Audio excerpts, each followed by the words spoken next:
You take the dry Usnea, chop it up with scissors, and take a big handful of it. I mean, maybe measure out an ounce to a quart of water, an ounce of Usnea chopped up to a quart of water, and you boil it for 5 minutes, right? That'll make a very strong, very usable douche, wash, tea, but especially for washing MRSA-like wounds, right?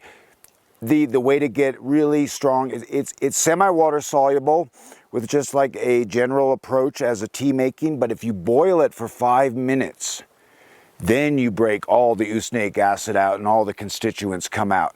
So it's one of the few times where we actually really need to boil it. Boil this it's like what appears to be a very delicate, but actually a very strong, tenacious plant that releases its medicine more so with boiling.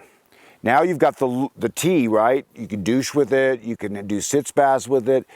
This is one of our great antibacterials and great antifungals. That tea is one of the great candida medicines. And any for candida as well as UTIs that are E. coli or the stronger bacteria that make the UTIs, the urinary tract infections, present, So the tea would be best. You could do tincture, but you can make a really strong medicine tea by boiling this for 5 minutes, which makes it great for washing wounds, gangrene-like sores, septicemia, wounds that are so infected that things are failing to work. For the douches, it is phenomenal for a whole plethora of different funguses and bacteria, just in tea form.